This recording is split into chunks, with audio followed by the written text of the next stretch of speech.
In this video, we're going to dive deep into what's really going on inside some of the biggest US cities that are massively losing residents. It's not good news.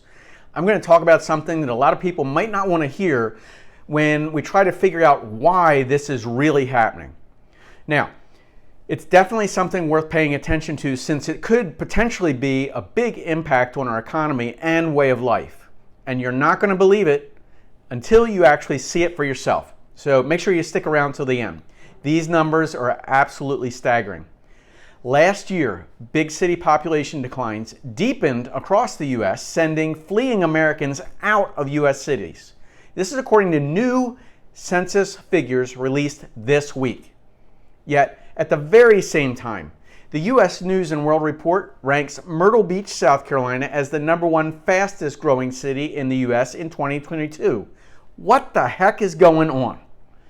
Look, New York City is the largest city in the nation. It lost 3.5% of its residents, or about 305,000 people.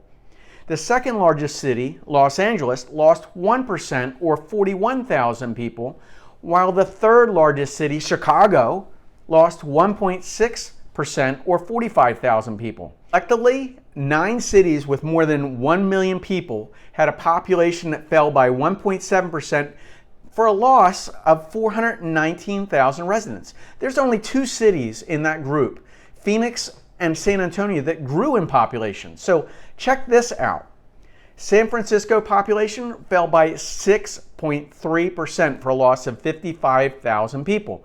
Now, San Fran and Chicago's lost so many people that their populations have fallen close to 2010 levels.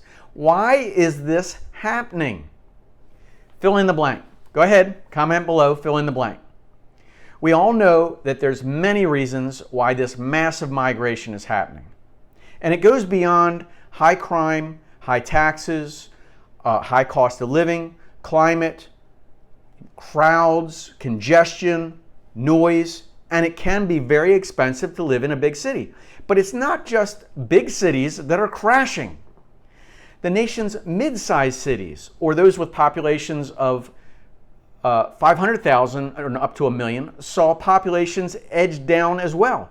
Together, they declined 0.7%, or losing 148,000 people. So cities with fewer than 1 million people, or cities with more than 500,000 people actually saw no growth. Yet other places in the nation, people are going to. Now, we all know that March of 2020 set off an initial wave of moves outside of cities.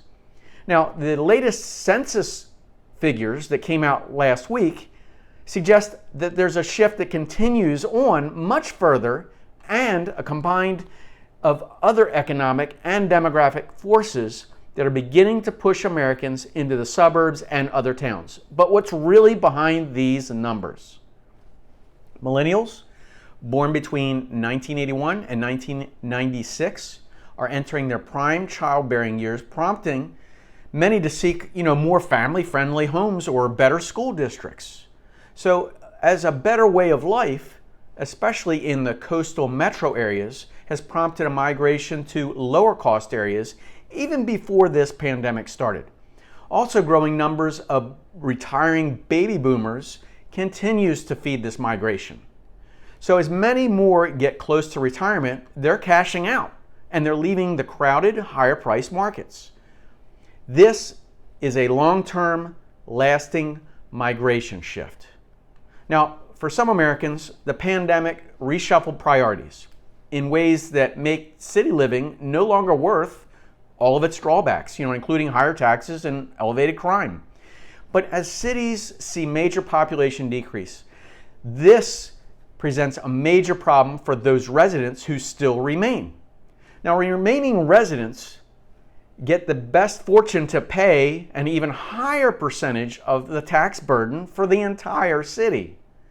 Last one out, turn that light switch off.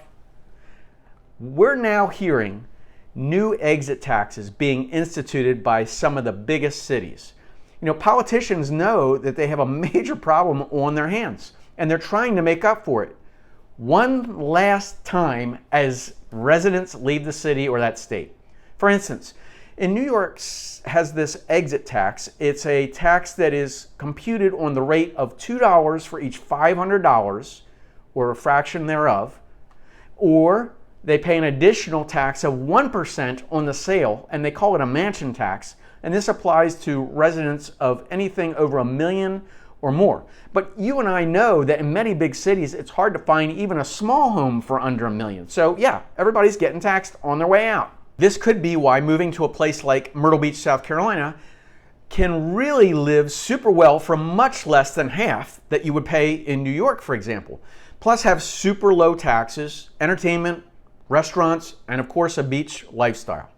This could be the reason why US News and World Report ranked Myrtle Beach, South Carolina as the #1 fastest growing city in the nation. But if you're retiring, other big issues are how pensions are taxed when you move out of that big city. And this could be why many are moving to the southern states, further south. Now, if you look at the last 10 years, Florida has seen some huge population increases. Florida is becoming more congested, along with all the other issues. And it's interesting to see that the number of people are actually moving out of Florida. This may be why many of those who want to move are now considering other states. This is an interesting fact where people have moved from. For instance, if we dive into the top 10 states that are fueling growth in the Myrtle Beach, South Carolina area, you're going to find something pretty interesting. More than 44,740 people moved out into this area in the last 3 years, but according to the DMV, the South Carolina DMV license transfers, take a look at these numbers. The states with the highest averages of relocation: number 1, North Carolina; number 2, New York; number 3, Pennsylvania. This is where people are moving from. Number 4, New Jersey; number 5, Virginia; number 6, surpriser, Florida. Moving from Florida to Myrtle Beach, South Carolina. Number 7, Maryland; number 8, Connecticut; number 9, Ohio; and number 10, Massachusetts. Now, many already know that South Carolina is one of the lowest per capita tax rates in the country. The US Bureau of Census has been reporting this for years. But the one thing that many South Carolina residents see that sets apart from other states, that it does not tax Social Security benefits or railroad retirement income. So, if you're looking to move to South Carolina or anywhere else in the United States, I have a network of real estate experts that I can hook you up with. Just pick up the phone, let us know where you're looking, and we'll connect you guys. But if you like more helpful videos like this, we have over 1,000 of them here on this channel. So go ahead and click that subscribe button, and we'll see you in the next video. So wherever you are and whatever you're doing, I hope you're having a fantastic day. It's Jerry with Jerry Pincus Real Estate Experts, and we're here in sunny Myrtle Beach, South Carolina. Hope my shiny bald head doesn't distract you. Take care, guys. I'll be 60 years old in 2 years. Yeah. My taxes back home in New Jersey will be about $10,000 a year. Yeah. So between 60 and 70, very prime years of me wanting to just chill and enjoy my retirement. Right. I will have to pay $100,000 in property taxes, where here... Just a privilege to live there, live up Yes. north, okay. Yep. Where here in South Carolina, I will only maximum will pay $10,000. I would agree, because you're going to be primary residence, you're going to be living in it, your tax base is going to be much lower. So look at that for the cost of living. So from $100,000 Yep. to $10,000, Yep.